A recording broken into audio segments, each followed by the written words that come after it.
Okay, we will discuss in this video the starting point of details about steel. Okay? So I would be sharing to you the introduction.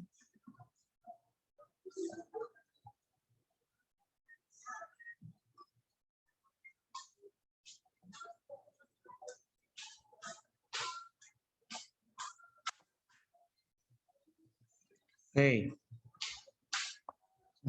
Our introduction to the course.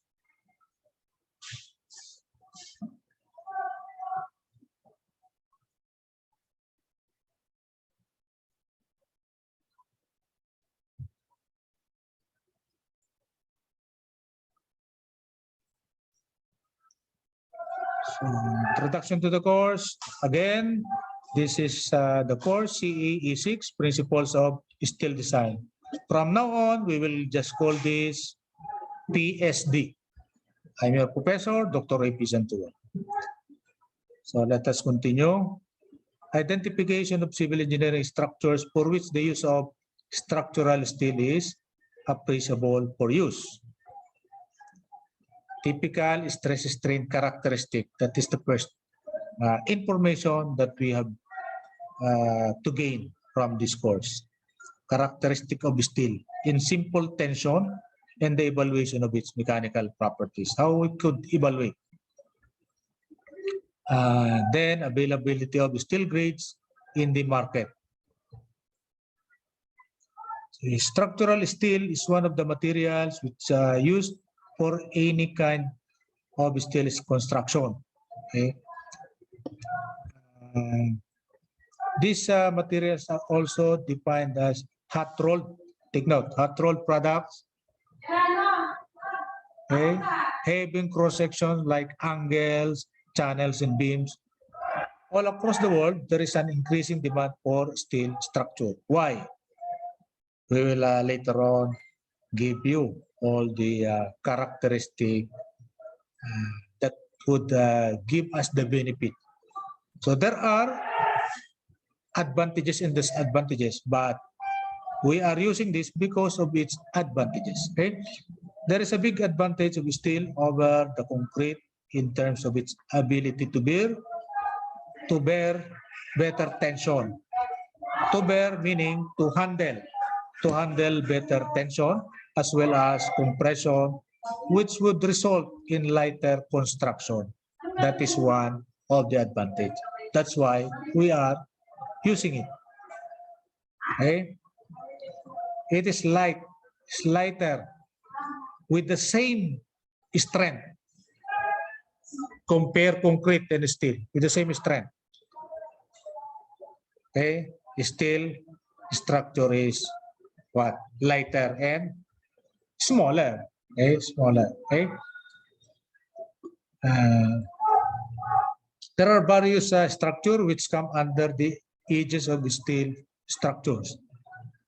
This structure may be used for industrial, residential, office, and commercial purposes. For example, bridge, roadways, railroad, structures like towers, like Burj Khalifa, okay? The highest vertical structure in the world, okay? Without steel, it is not possible, okay? It's not possible, okay? Even those power transmission towers, EYPEI towers, radar towers, telephone and relay towers uses steel. As we can always observe in our country, in our nation. Okay? Steel structures can be classified as follows. There are 5 classifications. Number 1, frame, building. Okay. Number 2, plate, girder. Number 3, steel arch bridge. Number 4, industrial building. Number 5, transmission line towers. So these are the classification according to application. Okay. Advantages and disadvantages. Steel has a high strength to weight ratio. Strength to weight ratio, therefore, the dead weight of steel structure is relatively small. That's why it is lighter. And this property makes steel very attractive structural material for some multi-story building, long-span bridges. Okay? For example, the number one bridge in the world in terms of length, okay?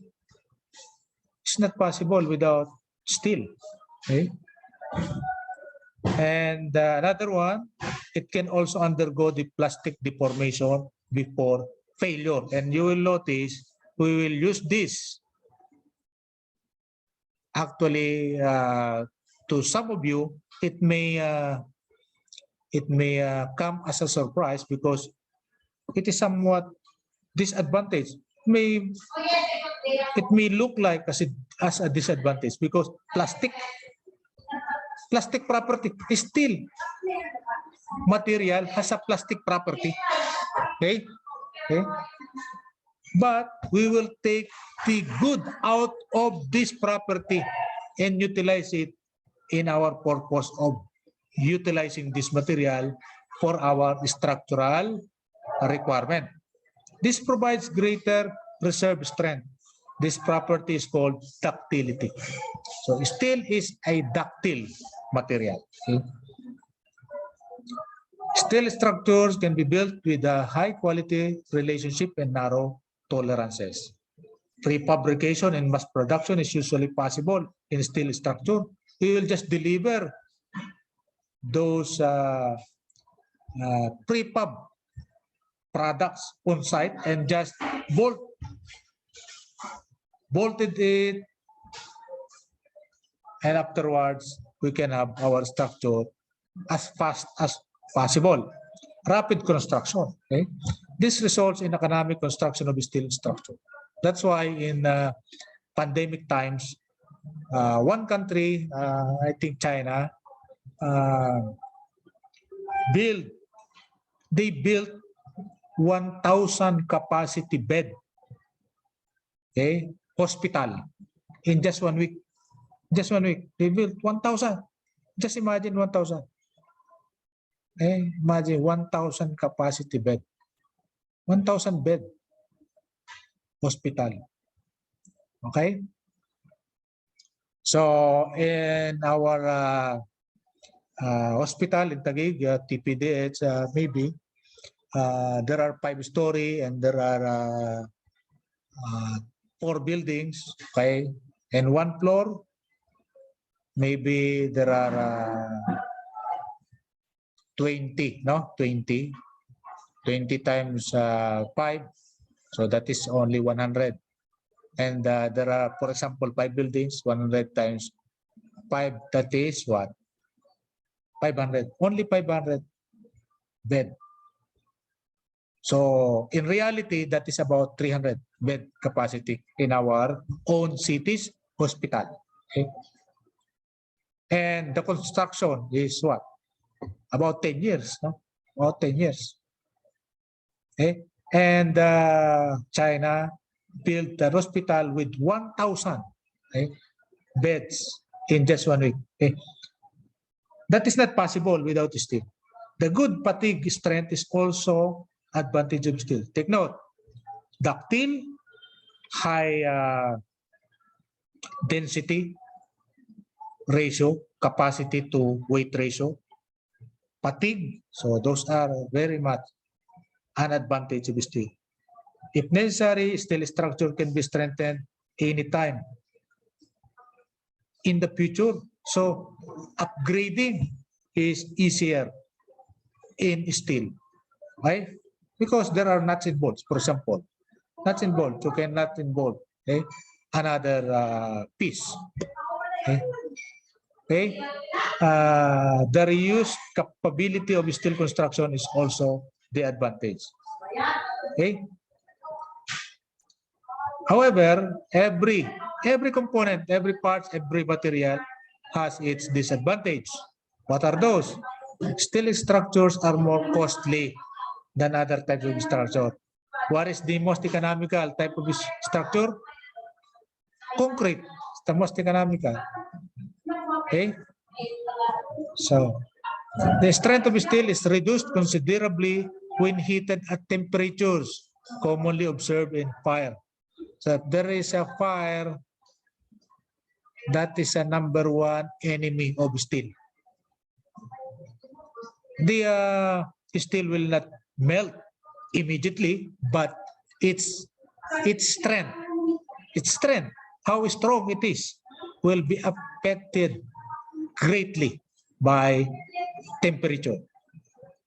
Okay, the steel structures, when exposed to air and water, as in the case of bridges, there is a big possibility of corrosion. So, maintenance, unlike what? Concrete, very minimal maintenance in concrete. Okay, so in steel, the maintenance must be regular, or else you have a possibility of failure of the structure due to what? Corrosion. Okay. So steel, what do we mean by steel? Steel is an alloy. Steel is not an element. An element that we need to get is iron. Okay, iron is an element that could be mined as a natural resources. Okay, alloy of iron and carbon. That is what we mean by steel. It is a mixture of iron and carbon. So carbon is also an element. If you add very small quantity of carbon to iron, that will become steel. Okay, the carbon component of steel is necessary in order for the iron to become a strong material and become a steel. Okay. So the carbon content is nothing more than. It's not more than, just less than, no? About 0.2 to 2%. Even 0.1, no? 0.1% up to 2%. That is the range. There are plenty of different types. There are different types of steel depending upon the content or carbon content. Okay. By far the most widely used material for building the world's infrastructure and industries. It is used to fabricate everything from sewing machines, the needles, to oil tankers. From very small parts to bulk. Okay. Oil tankers are very big, no? Aircraft carrier are big, but mainly made of steel. Okay? In addition, the tools required to build manufacture such articles are also made of steel. Tool steel, they are one of the hardest type of steel, tool steel. Those tools must be made harder, stronger than ordinary steel. Okay? So there are several types of steel. As an indication of relative importance of this material, in the year 2013, the world's raw steel production was about 1.6 billion tons in the world. Okay, I don't know how much part of it is from our country, maybe less than 1 million.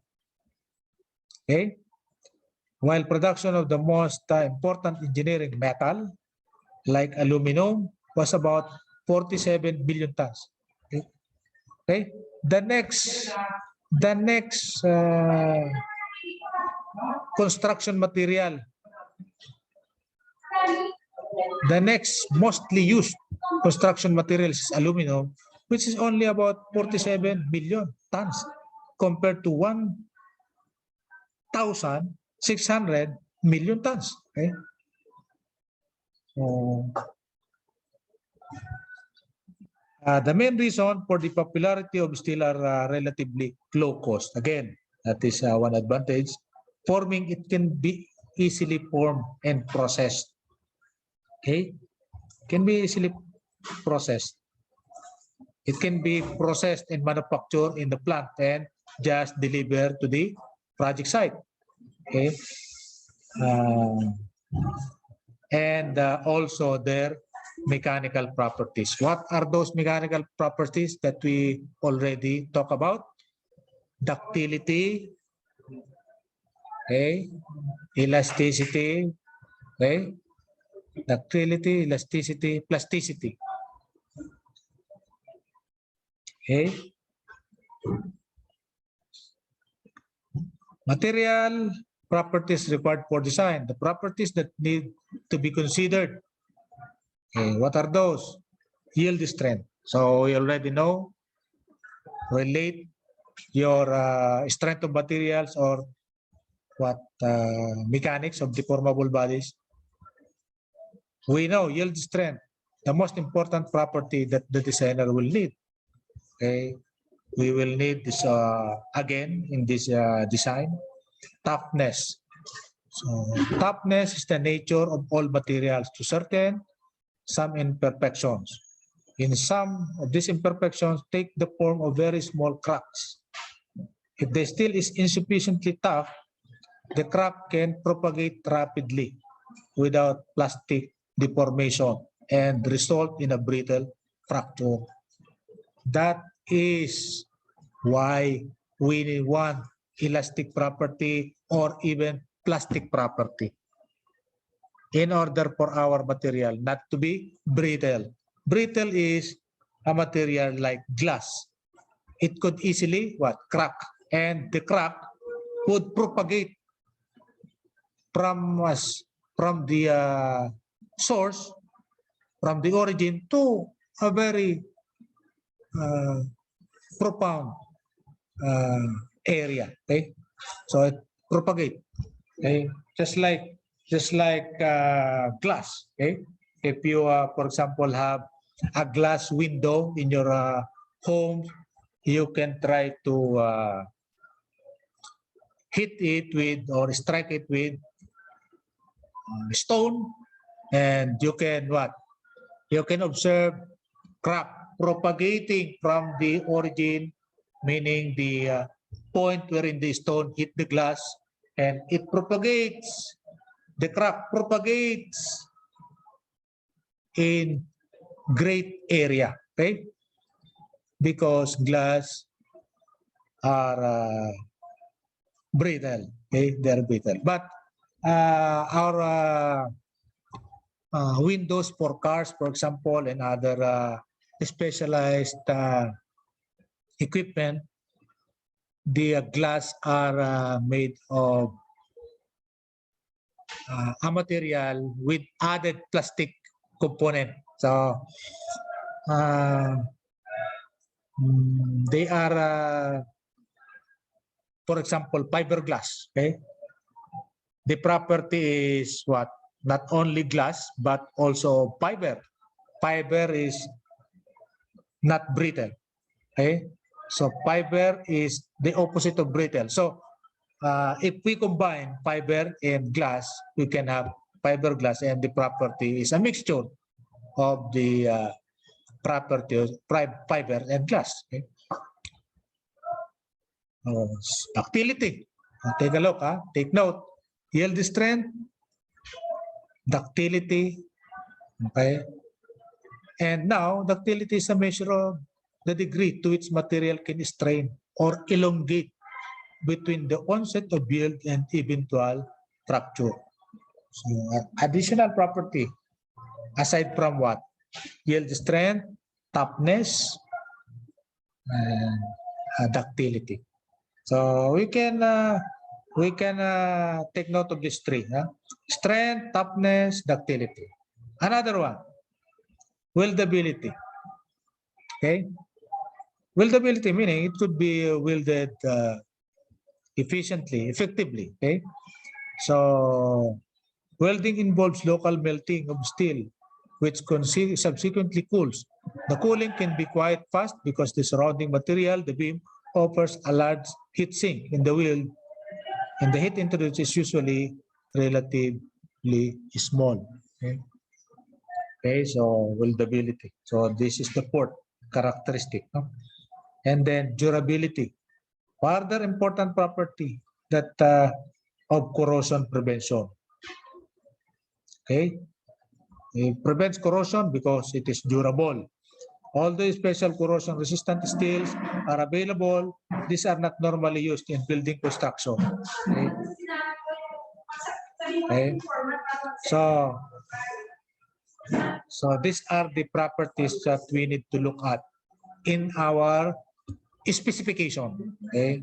Yield strength, toughness, ductility, weldability, durability.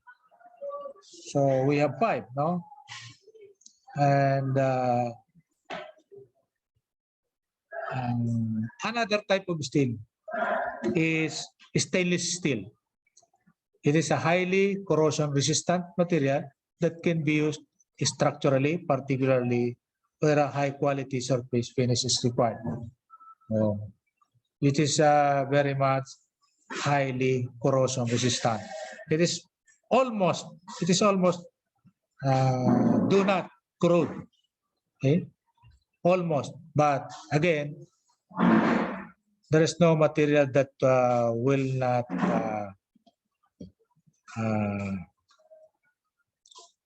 or metal or steel that will not corrode. It is only negligible. The corrosion of stainless steel is negligible. Okay, that's why we cannot notice. We cannot notice in our naked eye that the stainless steel is corroding.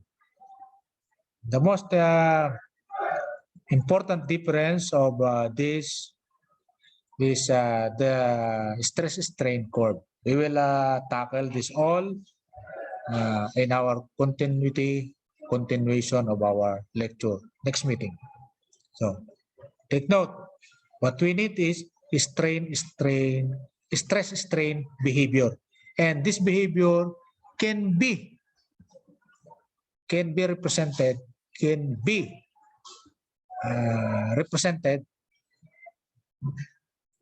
okay, and it is easily shown in what graphical format. Okay, we can easily understand, evaluate, analyze it graphically. Okay, so take note, stress-strain curve is what do we mean by the graphical behavior of stress-strain relationship that we learn. We already learned these things in